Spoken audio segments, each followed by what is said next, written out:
Kibozibozi Connect.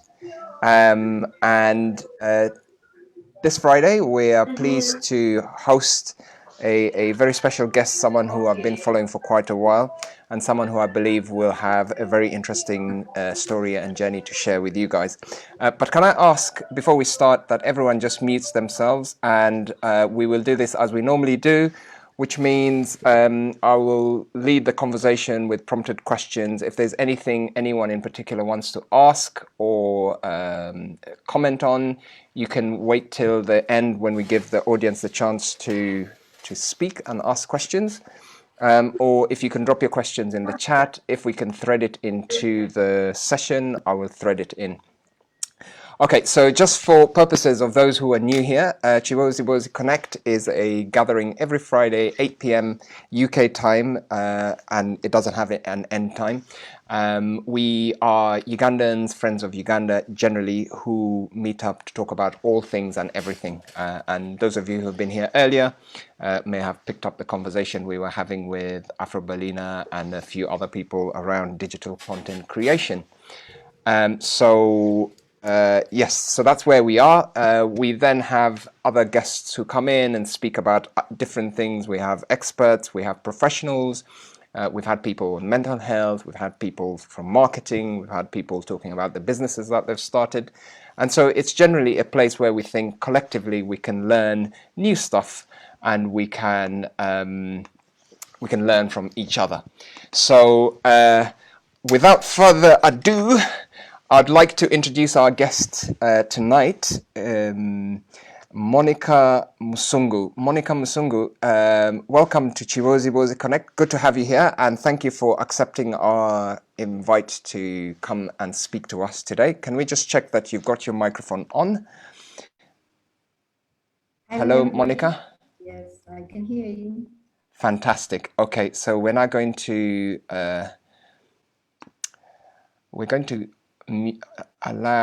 stop people muting themselves and unmuting themselves so that we can carry on without being interrupted. So Monica, good to see you and good to have you here on Kibozibozi Connect. I take it you're joining us from Nairobi, Kenya? Sure. Fantastic. Good stuff. Okay, so like I said, it should be about an hour.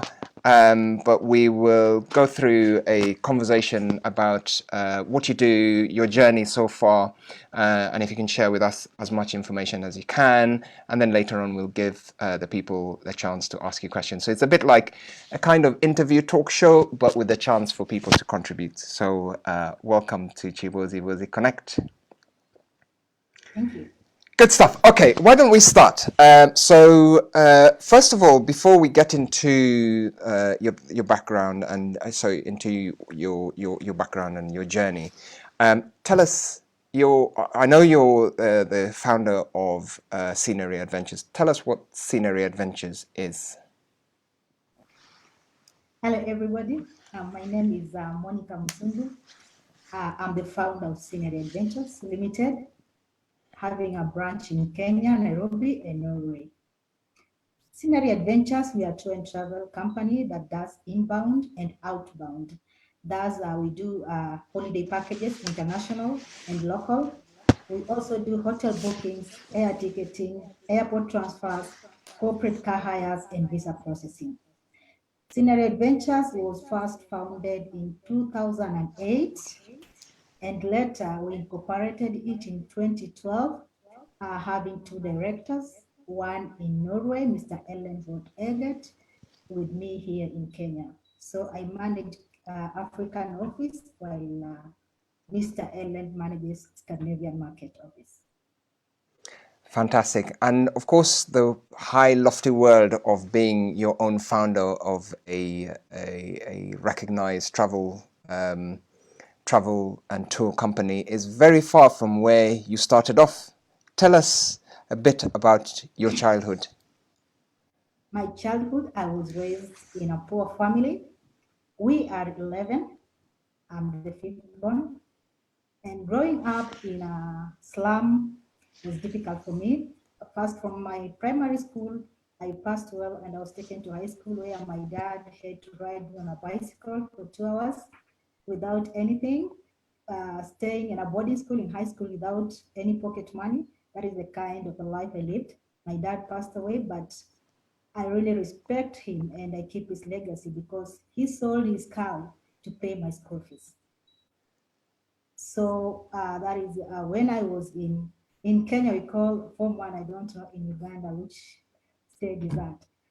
We So call it S1, but we have a slightly different format. We have 1 year, we stay 1 year less in primary, but it's pretty much the same, yeah. yeah, then when I went to Form 2, we didn't have school fees. So I had my mom had to take me to a day school in Nairobi City. You know, coming from the rural area to Nairobi City, the difficult times. My mom had to sell alcohol to pay my school fees. And I used to work for 2 hours from where I was living to school and 2 hours back without any meal. That is the kind of a life that I lived, and the kind of I went to the cheapest school in Nairobi, a day school that is RGS Secondary School. So this But was while I was growing up, so this was for your secondary school. yes, But and your secondary school was in Nairobi. Your dad obviously seems to have played a key role in making sure he took you to school. Was he the kind? What do you remember of your dad with regards to education? my dad was a kind of a person who loves education and who could change a society. Because I remember that time, it's when people are looking down on women, but my dad had to sell a cow to take me to school. So my dad, he is my role model, though late, and he's the one who has made me to be where I am today. Wow, what an amazing dad! And then you've obviously left. Did you say you were in Busia and you've moved to Nairobi with your mum, and your mum was selling alcohol? What was it like living around? I mean, did she consume what she was producing, or was it mainly production for sale? What kind of alcohol? Changa? Yes, Shanghai, it was production for sale, but my mom used to say to stay in the village, and now she could bring the alcohol to Nairobi. In Nairobi, I used to stay with my uncle. So my mom could get wholesale people who now sell it to sell to them and then pay my school fees. I see. And obviously, it takes quite a bit of skill to produce alcohol. Is this a skill that you learned? Or was it just a Yeah, family secret that your mum kept to herself? no, I learned it because I had to do it to help mom to get my school fees. So I know how to make a brew alcohol. Fantastic. Yeah. And that must have been quite a big change coming from Busia, which was the rural area, going to the hustle and bustle of Nairobi. Yeah, sure. Tell us about that period in Nairobi. What were you doing? You were obviously in secondary school. What was happening in your life? I had to adjust very fast with the lifestyle and staying with my uncle. At some point, he was auctioned. I went to the street. I didn't have accommodation. You know, in Nairobi, when those times before Corona, when we have funeral, we have a disco, and people might can stay until in the morning. So that is the kind of a life I lived. I used to go to funerals where there is disco. I stay until the morning. In the morning, I don't know where to go until there's a woman who rescued me. And then later I had to stay in the church, Karibangi Baptist Church. Yeah. So what happened to your uncle? So your uncle was looking after you, and what happened to him exactly? He was auctioned everything by auctioneers because of the rent arrears, and now he went back to the village as well. And he left you to fend for yourself? Yes, when I was 12 years. Wow. Obviously, you couldn't have been going to school at the time. What, you just decided to roam the streets? You didn't want to Yeah, go back to the yeah. village? No, no, no, no. Because in the village, what could have done? Amazing. So you decide to stay in Nairobi. Your uncle's gone back, Yeah, but you're becoming streetwise. yeah. Then what happens next? I went and stayed at Karibangi Baptist Church. I started going to school again, working 2 hours. I had to hustle for my own school fees because my mom's alcohol could not sustain my school fees and my brother's. So what I did, our former minister, the Busia County Minister, used to knock at his office to give me a check to go to school. I could stay there from morning to evening with uniform just to beg for a check to go to school. And during holidays, I used to work as a house girl to get pocket money. And what made you want to keep on going to school? I mean, wouldn't it have been easier for you to maybe think, just give up school, let me just see if I can hustle? What kept you thinking that school was the path to take out of interest? Okay, when I was 8 years in my primary school, I had friends who were rich and I admired the lifestyle. And I swear to myself, I have to work and do my best to change my lifestyle because I wanted that lifestyle of rich kids. So I had just to be rebellious in some ways, in a positive way, and to make sure that I can manage to finish my high school. Even my brothers and my sisters used to tell me to go back home in the village, but I refused. Wow. So you're obviously driven by the success. You were seeking success, and education sounded like it was the way to go through. You've then gone through, you're around about 8, 12 years old. You've obviously gone through secondary school, and you managed to finish secondary school, Yes, I did. hustling for your fees. Yes. What did you then do after that? When I cleared my high school, again, I went to the village now. My dad, my dad now said that I need to rest. But later, again, I came back to Nairobi, and a friend told me that there's a college that was taking students, and you can be sponsored. So I applied that college, and I was among the top who are taken in SOS Technical Institute. And for the first fee, again, I went back to the village. My dad sold another cow, and that's how I started my college, And what were you studying at this college? food and beverage. Okay, okay. So Yeah. what's college life like? This is college is post. So in Kenya, this is after Form 4. You'd go to the equivalent Yeah. of polytechnic, which would some people would go to university, but you went to college. What was college life like? Was it exciting being in college? Yeah, exciting, different lifestyle. I was a different person now because it's like I knew how to hustle in the city. I was that bubbly girl who wanted everyone to be by my side. I was that person who you could see everywhere, as in the college, reading news, football, playing football, as in I was everywhere in college. I had my squad, and I didn't want to know that I'm a poor person. So I wanted to behave like a rich person. And during my, sometimes they could send me home because of school fees. And I remember there's the head of the college uh, was told that I'm not around, and this, as in, he noticed because I was all over. He asked for me, and the principal called me to go back to school, and they cleared all my school fees for the college. So I was sorted for Wow, you college. actually got someone to pay the school paid for your school fees for college to finish your Yeah. college. Why do you think that was the case? The case was because I was that person who could do anything in the college, as in I could read news, I could be in the sports, drama, everywhere I was there. So I was that, the college was, it was as in fun for me and people loved me, the person I was. I think that is why I So had you got that chance to stay. Yeah, you're the kind of person whose presence was felt, whatever Yeah. you were doing, and always keen to get involved. But at the same time, you didn't have money. Yeah. How were you surviving for things like expenses, things that you wanted to buy for yourself, personal things, for example? In college, I used to walk again for 2 hours, going to college and back. While in college, I stayed with my brothers, my big brothers. Now they got something to do in Nairobi, but now we are staying in a one-bedroom iron sheet walls. So they could sleep on the bed and I sleep down. That is the kind of a life that I lived in the slum.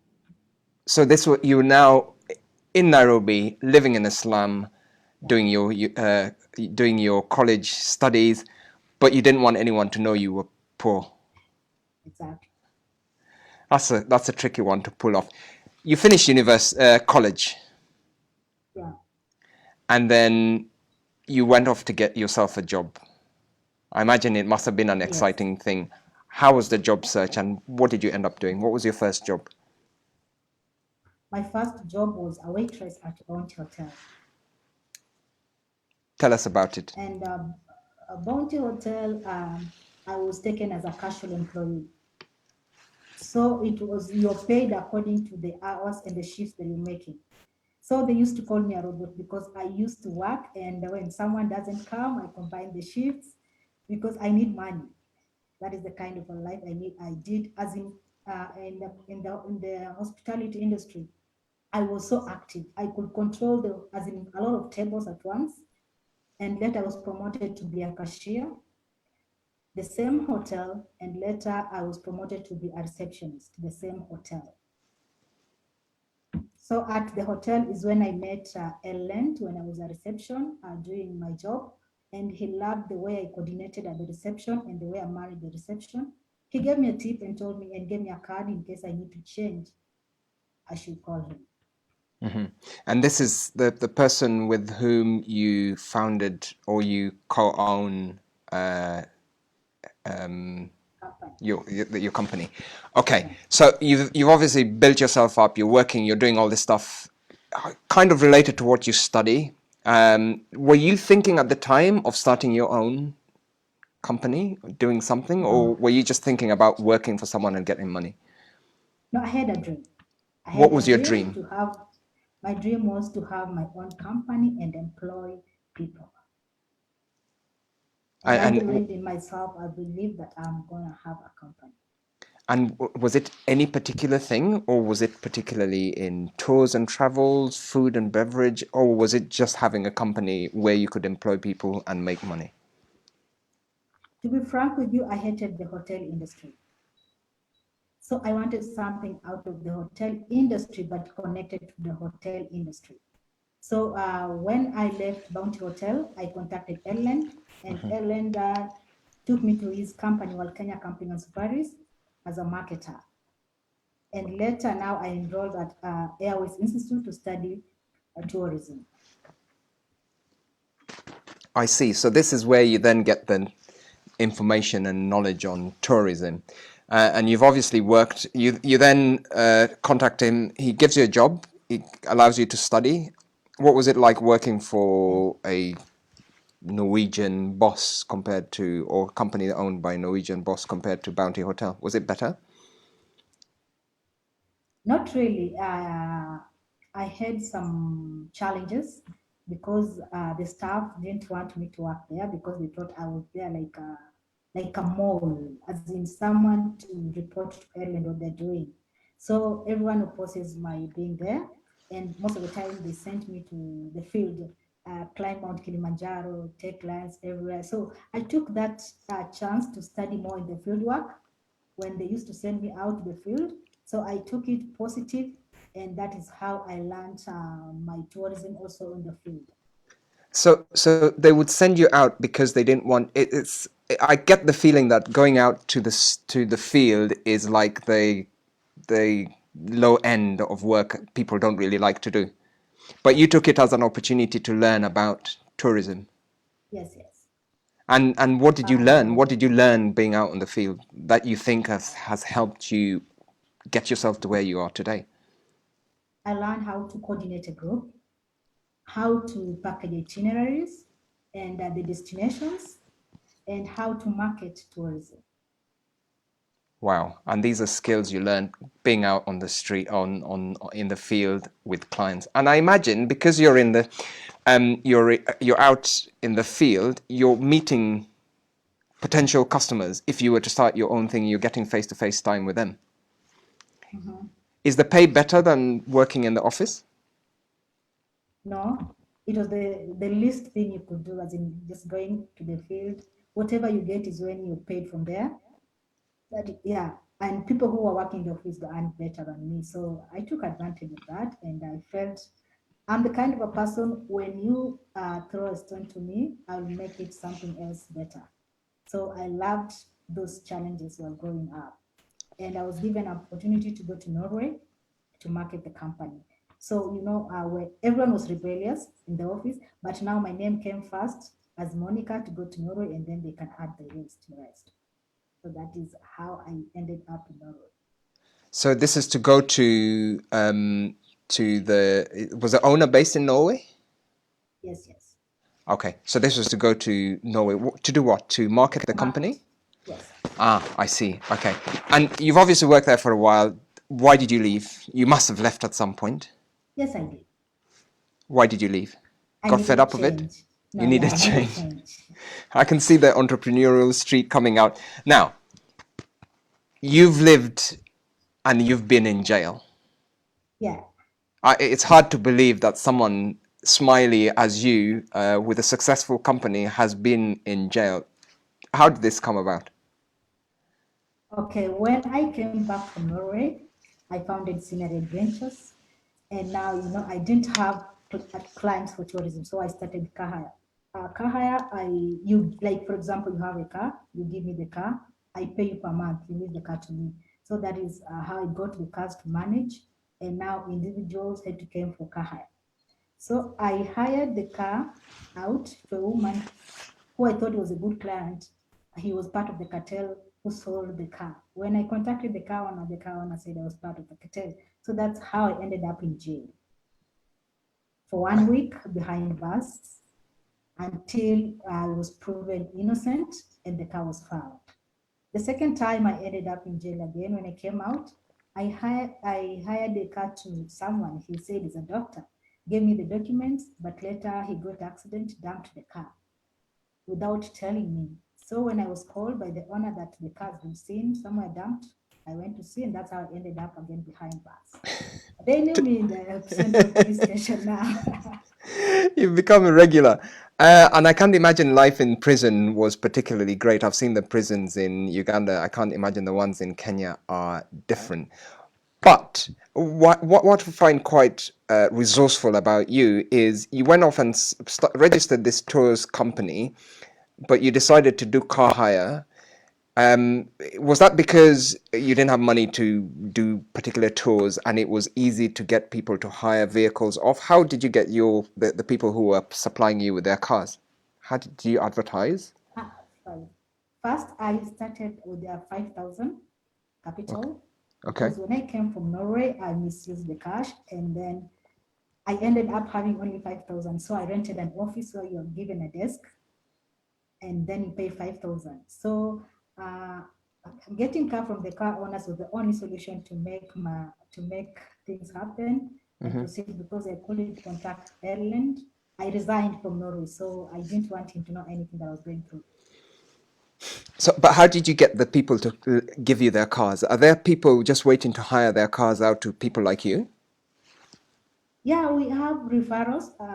The first car, my brother's friend had it, so that's how I got the first car. Mm. And what Yeah, made you think of doing car hire? Did you know it was a business that people were making money off? What got you in that space? Because I wouldn't have thought of hiring cars, not let alone my car, but other people's cars and making money off it. it's because the company I used to work for used to do car hire, so I see. So you obviously took that on. Okay, so then you've tried this business. You've been in jail twice. What happens? Does the business suddenly boom and it becomes Scenery Adventures? no, no, no, no. I had to close the office. I had to close the office because I didn't have anything. Closing the office, I didn't have even cash to pay my rent. I didn't have a place for accommodation. So my friend had to accommodate me at her mom's place, far from the city, where if I wanted something, I could hang on a train just to go. I didn't have any cent. No one could call me. I became so thin that I was so different. For that was a 7 months wilderness without anyone calling you. I had a wig on my hair that lasted for 7 months. I hate wigs until today because they remind me that kind of life. 7 months Yeah, with no money. no one is calling you. as in my family members, I stayed away from them. I didn't want anyone to reach out to me. And what was going through your mind at this time? I was at peace reading Bible from Genesis to Revelation. I was at peace with myself. So you're obviously very religious or spiritual in that sense. Is this the period in which you became more religious, or had you always had this peace from religion in you? At that time is when now I got peace that I didn't have in my life, because it was about me and God, nothing else. Because at that time, when you don't have anything, friends run away from you. Friends don't pick your calls. Friends don't call you. So in life, you have to expect such things. And I know many people can agree with me that when they pass through that, things happen and no one is there to stand with you. As long as I had accommodation, that was enough for me. And was the accommodation free, or did Yeah, you have to work for? accommodation was free.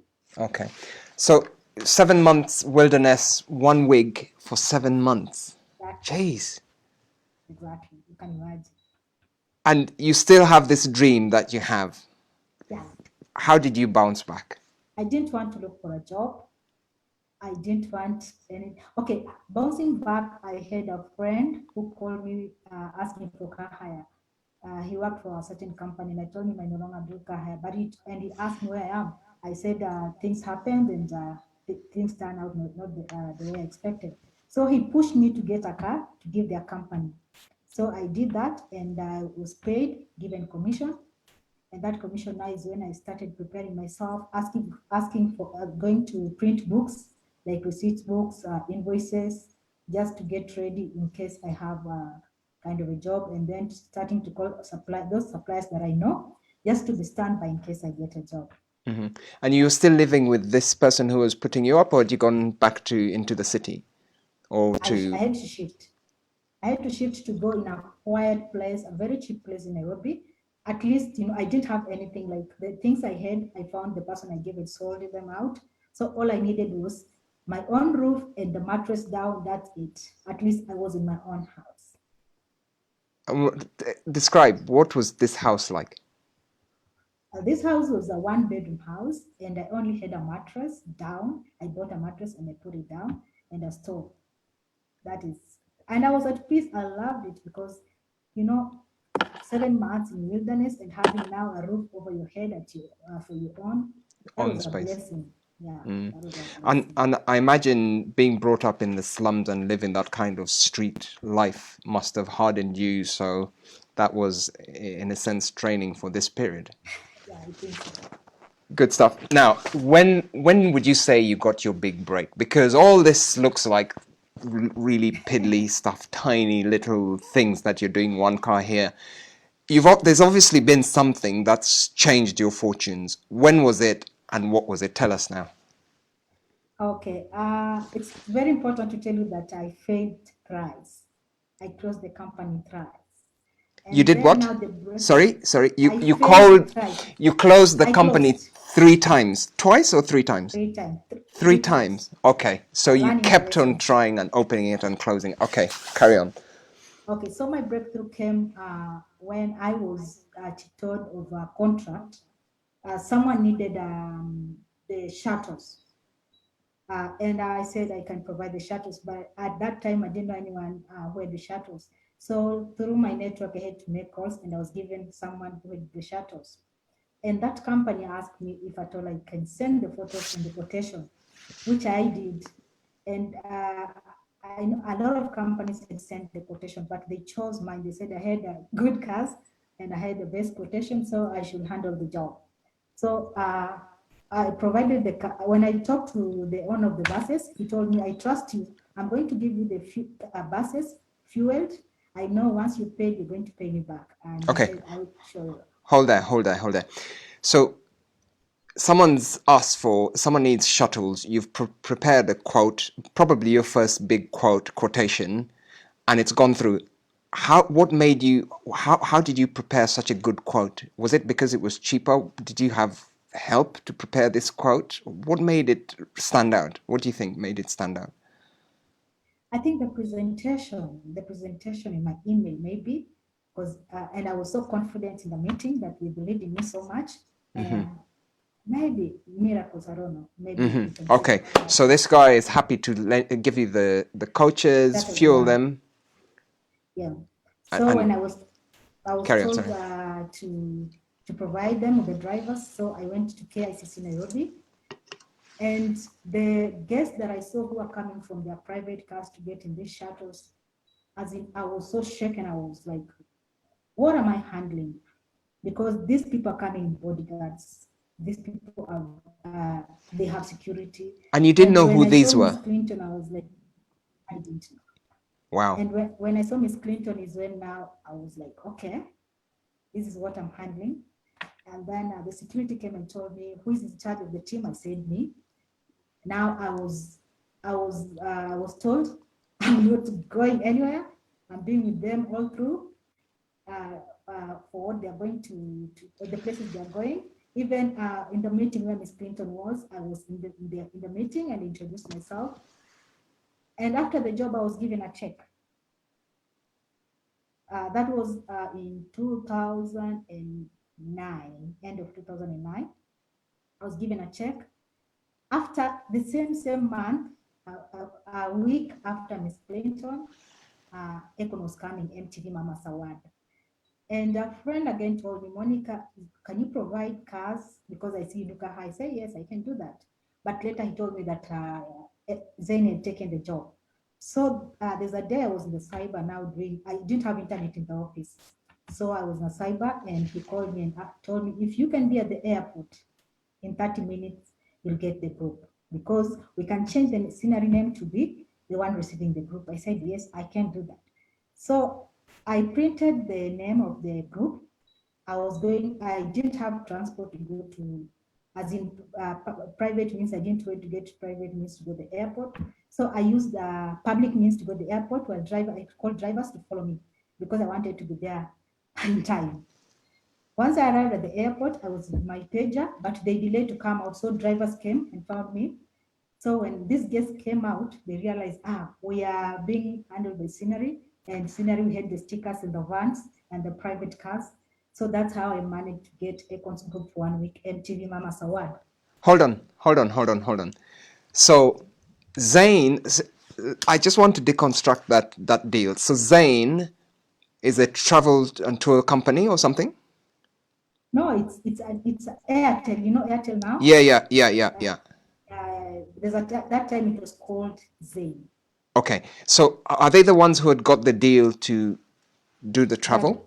Yeah, the Zen people are the one who are going to handle all this event for MTV Mama Sawat. I see. So I think like they tried to get the private company, so that's why it was So at the they last thought they minute. would do it, and then they failed. And 30 minutes before, you get a call saying, "Can you be at the airport in 30 minutes with your shuttles?" Yeah. Now here you are. You don't have your own branded shuttles. Yes. You don't have any vehicles. You decide to Yeah. head over to the airport Yeah. with stickers, Yeah. and then you call your friend and ask him to send plane vans and shuttles to the airport. Yeah. I had the number for the suppliers, so I just had to make calls, and they were in town, so they rushed to the airport. So then when they come, you get all these stickers and start putting them on these people's. Classic. Okay, so obviously you're now presenting yourself as Scenery Travels, Yes. Yes. Scenery Adventures, is it? Ventures. Yes. Yes. Yes. Uh-huh. And then the guests come out and you see Akon and his team, Yeah.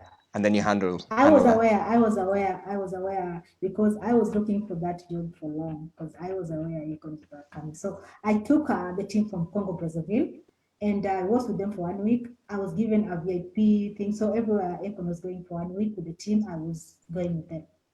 And is it good money to do this kind of stuff? Okay, we have in business, we have middlemen, we have the owner of the job and the company. So you have to agree on the payment. Understand? Yeah. So I So had everyone someone is who told, making their cut, but you're the one delivering on yes. you're delivering the actual service. Okay. Yes, and then on the same month now, I had the Korean government coming in. They're called IYF, and I had to compete with other companies to apply for the job, and I won the job. It was it's a very large group that stayed in Kenya for 1 week. Some were going to back to Tanzania, some to safaris. I had to be there on the ground and I managed the group. So within 1 month, that's where the breakthrough came from. Right. Okay. So you're now getting bigger contracts. Are you starting to purchase vehicles? Did you then decide you wanted to have your own vehicles, or were you still thinking, let me save as much of this money as possible for a future date? What were you doing with the money you were receiving? The first step I took was to move to a better office where now these clients could trust me. A better office where I furnished the office with some amount. I did some printing works, some marketing materials. Yeah, and I saved some money. And this was still just you Yeah, alone with yeah, people you had contacts, and you were doing these deals, shifting around government yeah, guests and celebrities. yeah. Okay, so I'm interested in some of the commercial aspects, the entrepreneurial aspects of the stuff that you've done to date. Yeah. So, in your experience, how it's just you, one person, but working with several people. How were you able to make an impact for your customers? Okay, before that, when I moved to a new office, that's when I met a team from Ugandan president. I think before I come to that. Okay. So when I met, a friend of mine told me, Monica, can you go for a meeting because I am far away because I trust you. I need you to attend this meeting. Right. And when I went to the meeting, I met the president's men, and they asked me questions. I presented myself, and they wanted the cars, and I provided the cars that they wanted, the VIP cars, and they told me you are going to handle the president. The president was coming for 2 days Great Lake Summit. So I said, I'm going to handle. I've been in jail before, so I was risking myself. If I tell I'm going to, something happens, I'm ready to go back to jail. So in 2013 was the first time I handled the Ghana president. So hold on, because this is a big thing for us. You're hosting the Ugandan president Museveni himself, and you've just done a few gigs, sorting out different celebrities, and you've been contacted to do a presidential tour and travel. There must be a I lot of didn't know. I security didn't involved. know. I You didn't didn't know, know. yeah. Yeah, no, yeah, because I was providing the transport. I'm good when it comes to uh, corporate transport. So you'd So started to make I'm your good at it. name in that hospitality for corporate travel and Yes, handling. yes, yes. What was making you stand out? Maybe okay. It depends how you relate to clients, and also your attitude, and also it depends your flexibility. Mostly, flexibility is very important in this field. If you are flexibility, then client is going to trust you, and client is going to be at peace when you are flexible and if you can deliver. That is the secret. Yeah. And So when it comes, I also get a bit about reliability and honesty from what you've yeah, been speaking, because you people were obviously giving you their vehicles in trust and you yeah, were able to pay them back. So I think that's a big part of it. Carry on. yeah. So apart from just tourism, any business, you need to be honest. You need to tell the truth. You need to be reliable. You need to be flexible, and you need to be humble. So you've then been told that you're going to handle Museveni's trip to Kenya, Yeah. and you start panicking. Yeah, I panicked. I swear to you. That one I panicked because I was like a convoy. You see, it's a convoy not going, the drivers, they have to go, there's a certain speed they are supposed to. And you need to have very good cars. You understand? And this is a security thing. You need to also be professional. So between when the president landed and where he was going, I swear to you, I was feeling butterflies in my stomach. I was crossing my fingers. As in, I was not myself. But Because sorry, there's obviously you carrying out the role, and then there's the yeah, pressure of the security of this person. But you're exactly. not responsible for security. You're being protected, aren't you? Yes, I'm being protected, but I have to deliver. Yeah, You know, I have to yeah, deliver. yeah, yeah. And Carry I'm on. in Okay. charge of, and I'm in charge of the drivers. I'm in charge of the cars. Understand? And did you get to meet Museveni himself?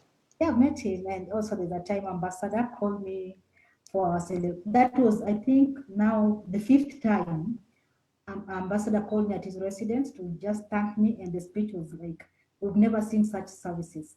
And the profile, senior profile, is at the president desk, and they told me your services are perfect. So yeah. Okay, so big. You're now getting in the presidents. You're going global now, aren't you? I was from Miss Clinton. From operating just from a cyber cafe. Yeah. What other clients have you had? Um, I've had there's an Angolan aviation team. Yeah. I've handled what's the Angolan aviation team. I've handled Korean government. I've handled CNN, Anderson Cooper, and yeah, I can't remember, but I've handled I, quite a you've done number of quite a few, celebrities. Yeah. and tell us about the diaspora event, because Okay. I read somewhere about your experience of the diaspora event, which I find quite interesting. Tell us about your experience of the diaspora event in Nairobi. Yeah, the diaspora committee approached my company to handle the logistics of their annual event. So yes, I said we can do it, and I had to put together my team. Now that one I was in a better office with staffs. So where my team is professional. So wherever we go, we went for meetings to do things. Everyone had a role to play. When it comes to payments and cash, they directed to me. When they come to others, my team had to answer. So during we were working for 3 months. Kenyan diaspora didn't know I was the director of the company. So I was working behind the scenes. After the meetings, I could go in the office, meet with the team, I make decisions, and everything went perfect.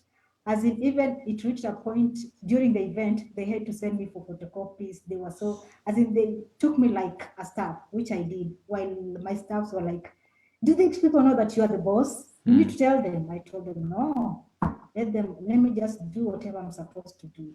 So when they called the director of senior adventures, because everything went as they wished, to give a speech, and they saw me and they were like, no, no, no, this can't be, because people looked down on me.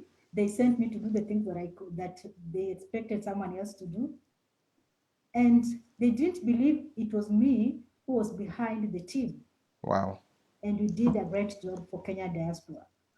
So, first of all, you being a lady and being someone who is just working, is this the general attitude you take to work? Do you have a role other than being the director? Do you have a particular role in your company? Yes, Or yes, you yes, just yes. do everything? But no, director, it's you who's calling me a director, and those things we leave in the office.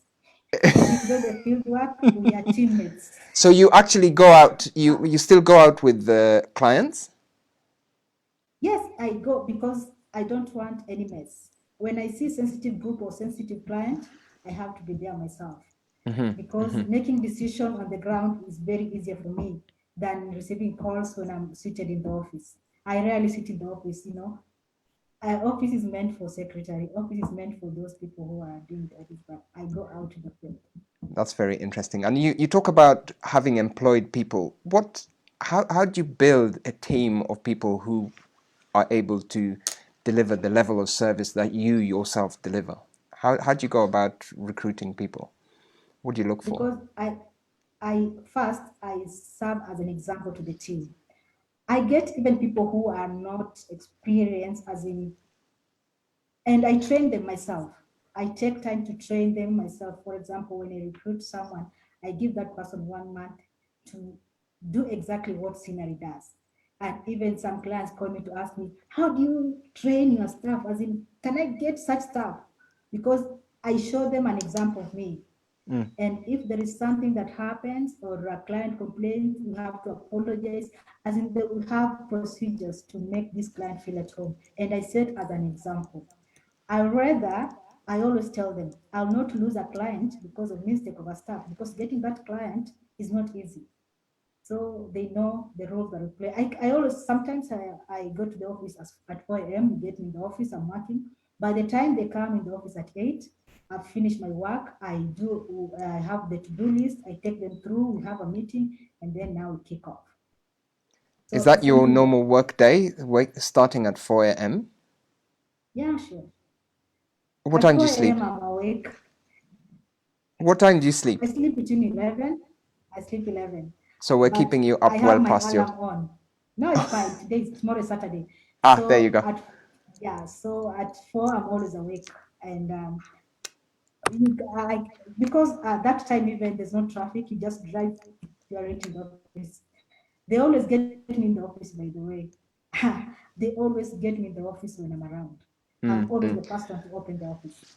And how big is your company now? How many people do you employ? Give us some of those stats. Okay, before COVID-19 right now, Yes, because I'd like to we get onto COVID, but carry on. Before, uh, let's talk pre-COVID, because COVID is an exceptional circumstance. But let's talk pre-COVID.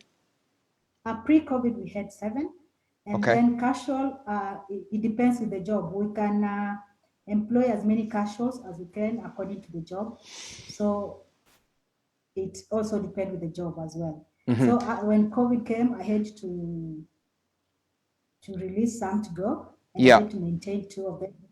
I had to maintain 2 staff. Yeah. And tell us, it must have the last 12 months must have been quite tough for you in this sector. What have you done? Have you done anything differently? Have you tried to look at different things, or have you just kept a skeleton staff covering off tours and travels in some shape or form? I can't imagine what you were doing. What have you been doing? Okay, I took advantage of this period of COVID.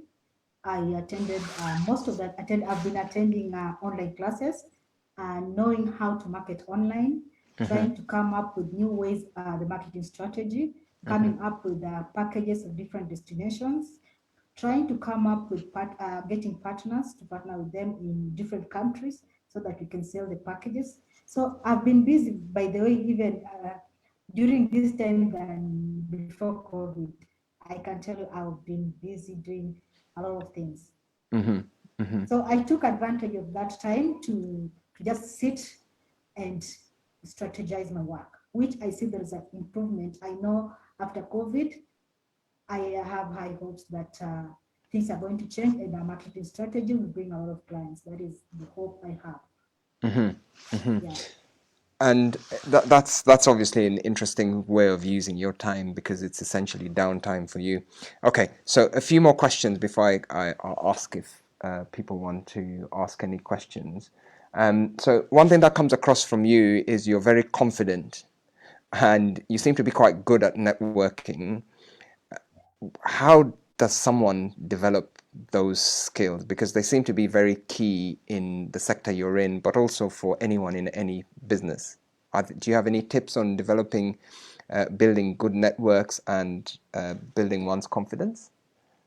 Yeah. Number one, I'll say that anyone that you meet every single day, it's for a reason. Don't take advantage of that day, because I like meeting new faces, new people, and I like to know what they're doing. And the people that you might think will not give you the job is the person that will call you and give you the job. So I don't look down on people. I respect people, and each and everyone that I meet every day, I like interacting with them, encouraging them. And from there, I receive a call. I have this job, you can handle it. And through also referrals, and also through just talking about what you're doing, having a humble heart, as in just, and also believing in yourself. When you believe in yourself, and talking to people. Don't judge people, as in also motivating people, whatever they're doing, understanding people. When you understand these people, or you uh, want to know what they're doing, they'll also be interested to give you business, also tell you what they're doing, and then you can just connect. If he's doing something that you can give business, that's fine. If they can give you business, that's fine. But me, I believe anybody can give me business. I don't look down on people. And everyone is a potential Exactly. addition to your network, and Exactly. that's quite useful because, like you say, anyone. Some of the contracts that I've got are from people that are least expected. Exactly. How do you balance work and personal life? What do you do in your free time? Do you have free time? My free time, maybe weekend, but from Monday to Friday, I work for scenery full time, even sometimes at night. I work for scenery most of the time. I commit my most of the time in scenery adventures, and scenery adventures to be where it is right now because I've committed myself, and I'm the front lead. And you can imagine anything that happens in the office, any email that is sent to the office, anything, I'm aware of it because I take my time to follow up, to go through, to talk to that client, to find out if he was treated well. And when I come back home, like let's say in the evening, okay, I have a good nanny who understands me. I've stayed with her for 14 years. So it makes my work so easy when I'm at home. I love movies. So when I freshen up, I just go to the movie to relax my mind. And sometimes weekend, I have some jobs to do. Most field work is during weekend. If there is sensitive client, I have to go there myself. Sometimes I have to go to the airport to drive them myself, even if it's at night. And by the way, I have a lot of Ugandan clients from Netherlands, from UK. If they're watching, thank you for promoting Scenery Adventures. So you actually have, do you have quite a few people from the diaspora booking holidays in Kenya or with Yeah, your company? And Ugandans. do you only do tours in Kenya, or do you do East Africa, the greater regions, Greater Lake region? I do international packages.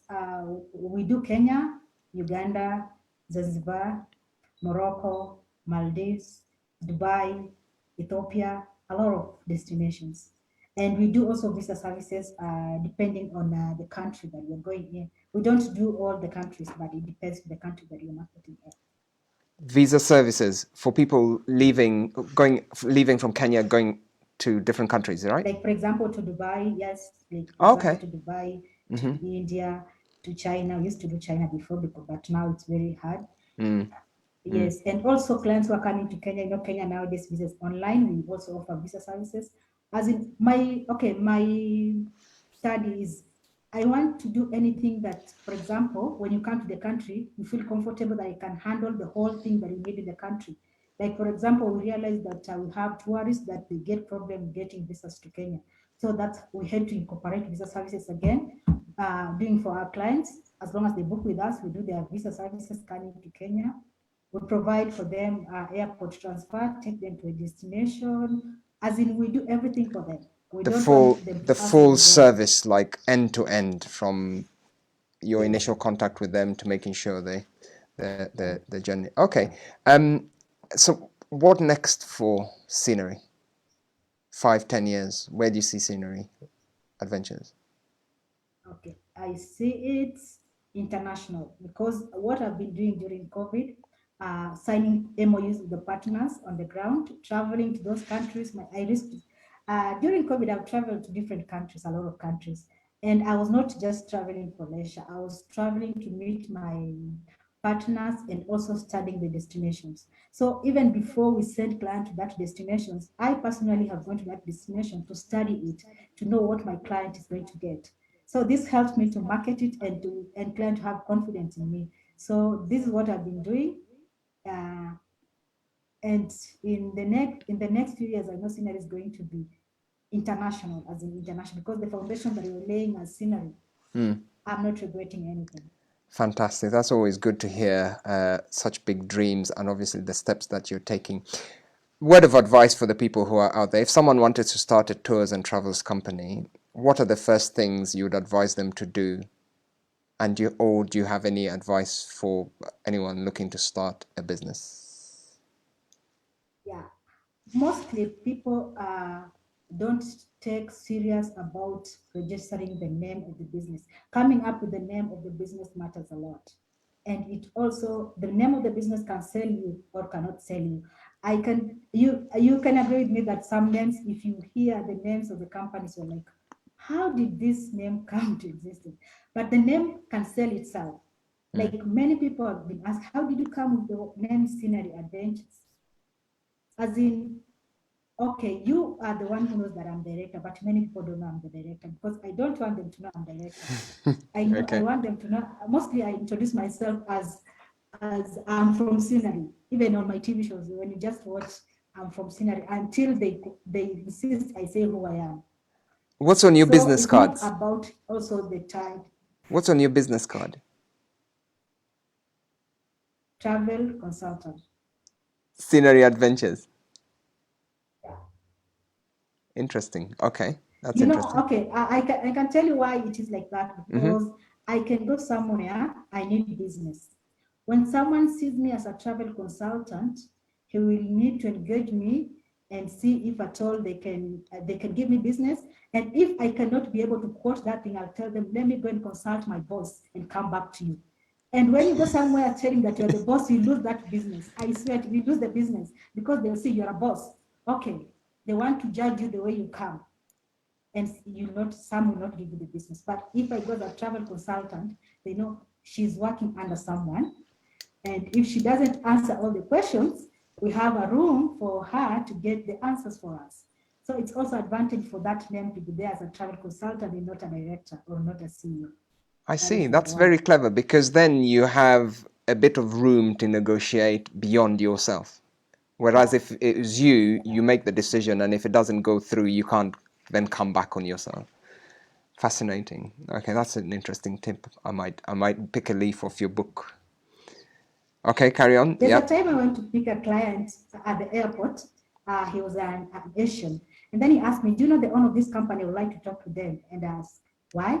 I just need to talk to the owner of this company. And I told him, okay, I'll tell the owner to contact you and let the owner know that you need to talk to him, to her. So he said, okay, just tell the person I need to talk to them. I need to know the owner of this company. And I was the owner. Okay. I was Oh, so carry on. Then I what never happened? got no, I Did you never contact contacted them? him again because Oh. I knew what he wanted. I knew what he wanted. So I never contacted What do you him What do you think he wanted? and I just did my services. He wanted the partnership, you Oh, I understand? see. Okay. But Okay. we were not ready for that. Yep. So I Yep. had Yep. just to Hence, there find you the don't time have to and take the to decision. No. yeah, Fantastic. yeah. Yeah. And then also as an entrepreneur, you Yeah. need to be flexible in whatever you're doing. You're registering a company, then the next step, what happens? Do you have a capital? Me, I did start with a capital, but I risked to start with the little I have. Don't wait for a lot of money for you to start business. Use the little you have. The tool you have at hand will save you. Even if it's like, let's say, for example, me, I always do something like selling groundnuts. I always respect women who sell groundnuts and I promote them because this woman believes in herself to sell these groundnuts so that she can get something.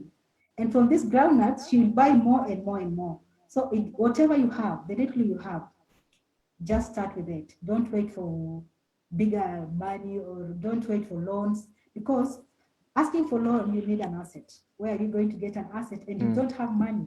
You don't have an asset. Start from what you have because asking for a loan, how are you going to pay? As it's difficult. So don't dream that I'll ask for a loan to start a business. Whatever you have, start with it. As long as you have the passion, you are going to succeed in life. And also humble yourself. Most of the places I go, people look down on me. Like, for example, President Men, there's a time I went to pick them from airport. They were like, what has she come to do here? You know, they were not, as in, they were looking at me like something else. But after the job, and they were told I'm the one of the company, they came apologizing to me. I told them, no, it's fine, it's fine, it's fine. That we are sorry, madam, we didn't know you're the owner of the company. We didn't know you're the one handling that. We've been told you're the owner of the company. We've been told, oh, the cars, you're the, as in, they were talking a lot, but I said, it's okay. Humble yourself. And also have that heart to learn, to know that it's business. You need business. It's about business. So having positive attitude at work is very important. That is, I always tell my staff, always be positive, and clients comes first. Clients come first. So when Okay. the new entrepreneurs, Yep. yeah, the new entrepreneurs, having the name, having just research on the best name that you can market with, and then also start with whatever you have. Start with this market you have. Just for this time when you started business, we didn't have this social media thing. But right now, marketing is easier because I can just open a page, I sponsor it, boom, I have the followers. So it's easier nowadays.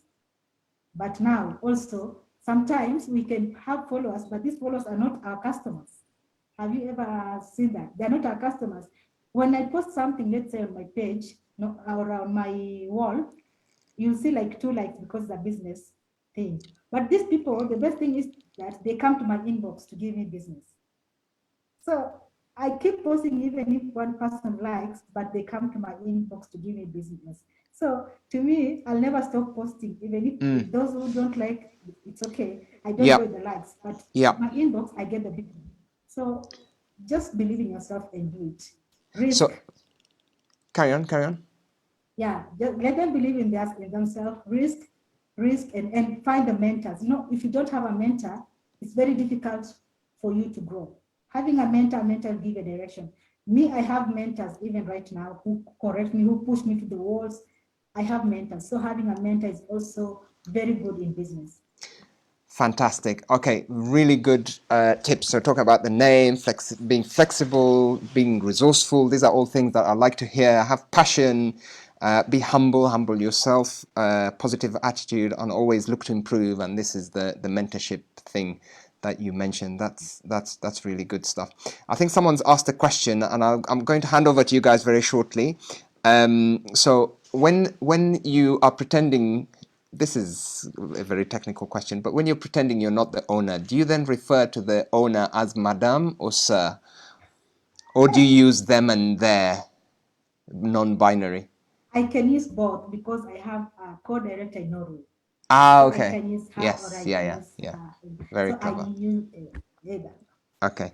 Now, good And stuff. sometimes now, when they ask for email, I give them his email and I tell him, hey, this and this happened. And he know they've been talking to me. I don't want to send this email on my behalf. Can you do it? And then he does. Yeah. Just on the point of your partner, co-director or co-founder, is he a quasi partner? Is he active in decision making? He's acting also in decision making, but I'm his boss. And he always says, yes, boss, what is the next thing to do? So, yeah, he always participates in decision making as well. Because his company, did it close? The Yeah, it company, closed. it closed. So Okay, yeah, okay. I didn't say that. Why I incorporated him, when I contacted him, I found out the company had closed. Those people had messed him up and he was so depressed. So I told him, this was your dream. You're the one who put me in this industry. I can incorporate you in Senior Adventures so that you just have it again the way you had the other one. So that's how we came up with having a branch in Norway. Yeah. Okay, so one thing you might not know is there are listeners here from all parts of the world. We've got people from the USA, we've got Canada here, we've got the UK, different parts of the UK. I think we have someone in Netherlands, we might have people in the Far East. Can one of these people be your voice on some kind of arrangement in the markets that they're in? Do you have any arrangements where you have like affiliate marketeers for your company? And what would they need to do if they wanted to do something like that? Do you have any arrangement of the sort? So where they Yes, advertise your products and try and get yes. clients to come over to you? Yeah.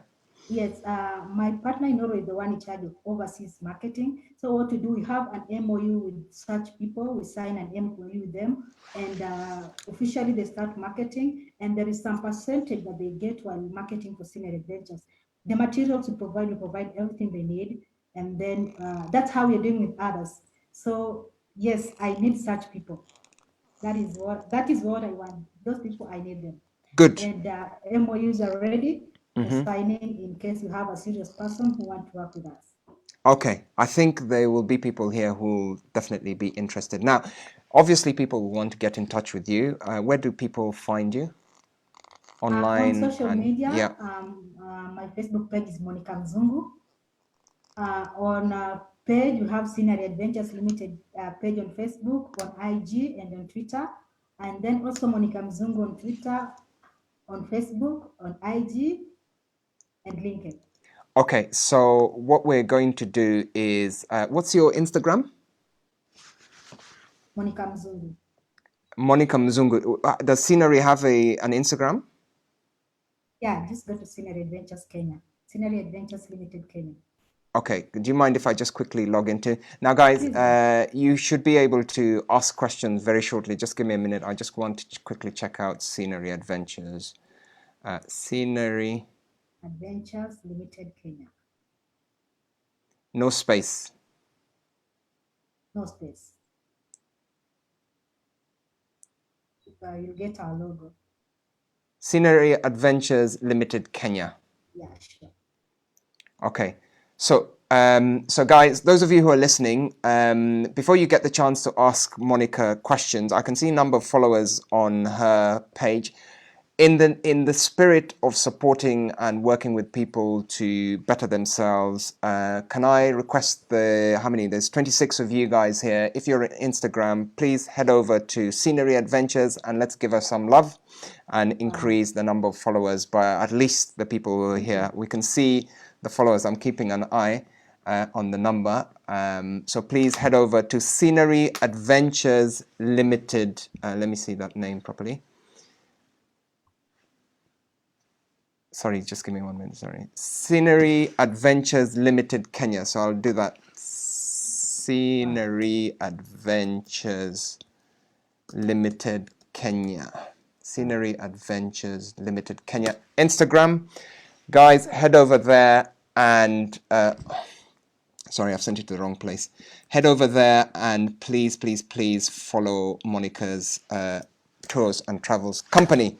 Fantastic. Okay, I can see the numbers are going up. Please, I need at least 25 of you guys to follow Monica if you're on Instagram. Okay, guys, listen, over to you. Those of you who are online and want to ask Monica any question, this is your chance to ask a question. If there's anyone who wants to ask a question, I think okay, so just so you're aware, we have a guy here who is very into his websites and stuff, and the first thing he does is go and troubleshoot people's websites, and he's picked up that your website is down apparently. Is this the case? It was hacked. It was hacked. Oh no. It was hacked. I swear to you, it was hacked. Okay. We're working on it. Yeah. It was hacked. Okay, I've had that same issue with right, websites where my website has actually, I've had to shut down websites and give up online projects because they've constantly come back and hacked. And I use a company that monitors my website on an ongoing basis. Daniel, you've obviously picked that up. Do you know of any companies that monitor security of websites that you can share with Monica? If you do, please unmute yourself and share with us any advice you have. Okay, good. Guys, do you have any questions for Monica? Just a quick question for Monica. Monica, good job on what you're doing. That's some good stuff. Thank you. Now, my question was around how you manage your risk and liability. You talked about the car hire business. How do you transfer the liability from you to the passenger, or the passenger transfers the liability to you? How do you manage that kind of relationship in a contract? Okay, in the contract before you take the car, this happened before I was now professional.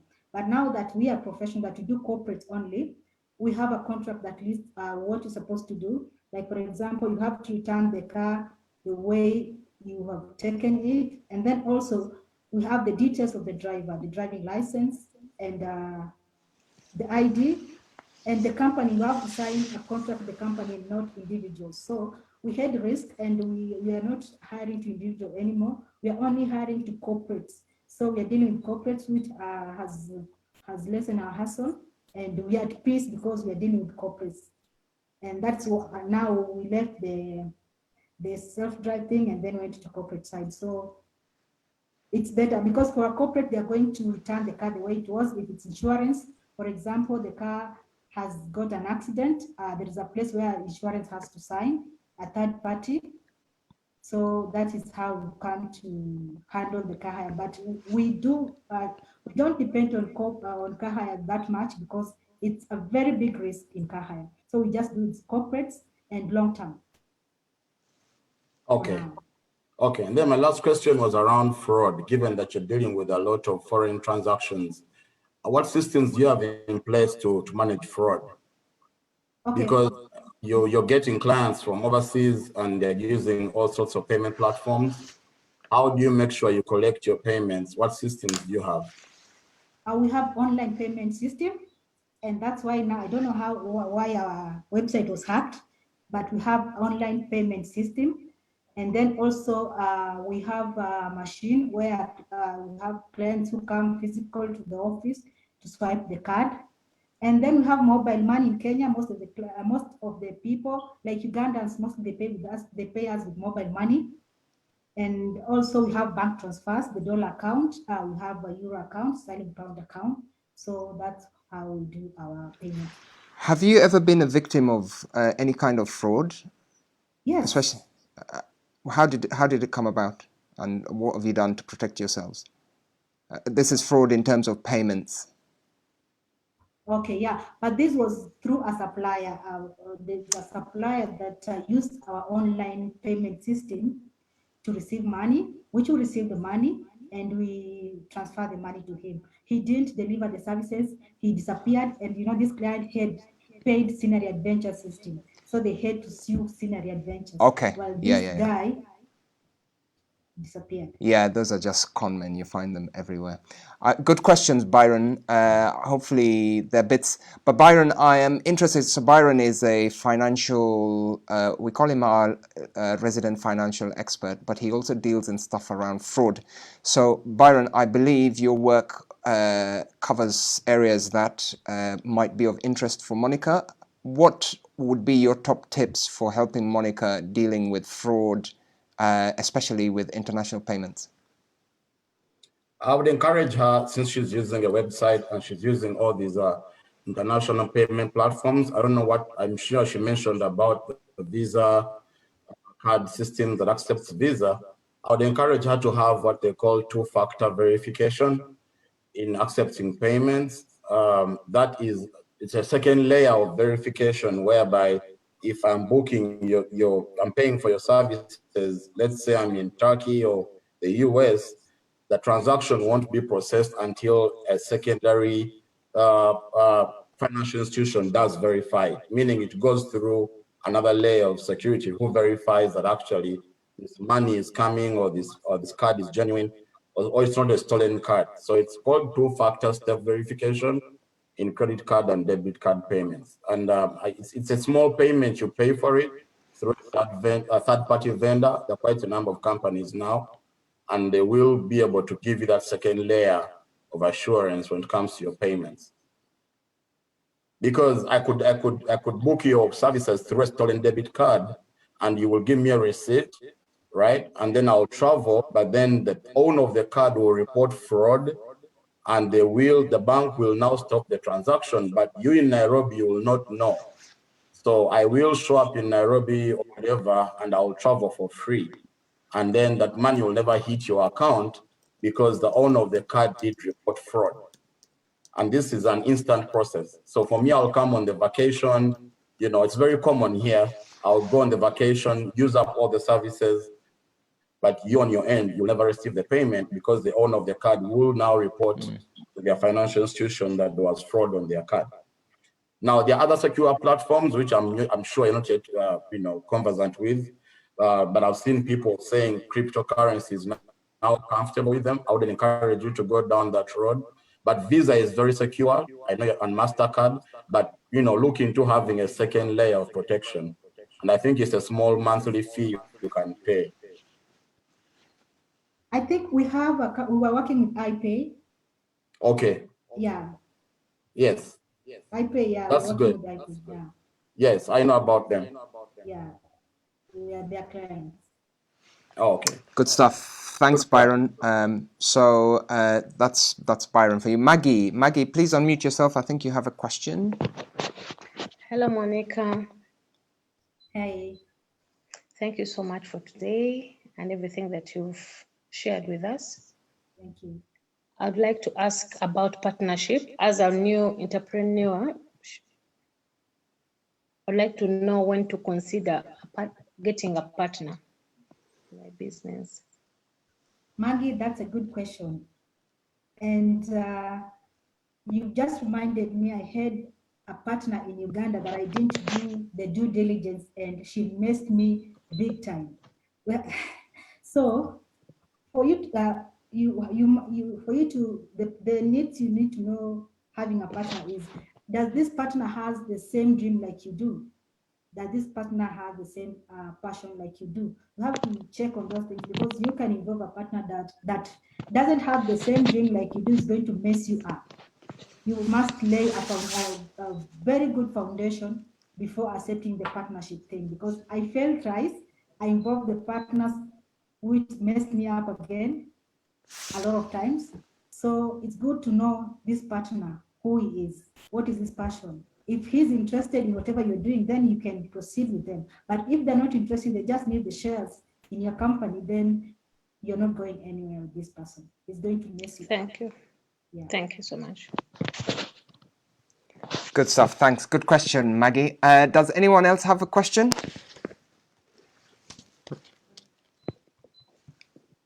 Anyone else have a question? Good stuff. Okay. Since we don't have any more questions, guys, I'd just like to, Monica, I'd like to thank you on behalf of the Kibozibozi Connect crew. Thank you for taking the time. I know this is well past your bedtime, so you should be getting rest, ready to arise tomorrow, although tomorrow is a Saturday.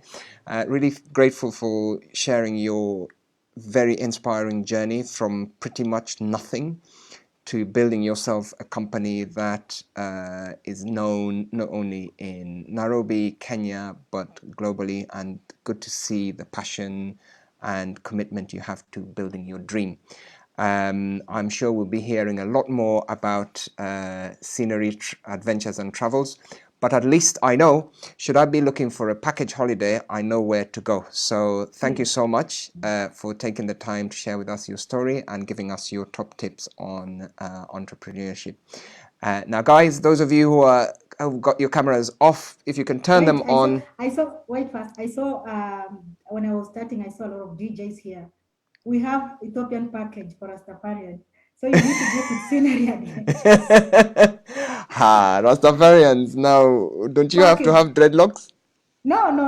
You don't have to, but it's a good package. So you need to go to Ethiopia. It's a festival event in September.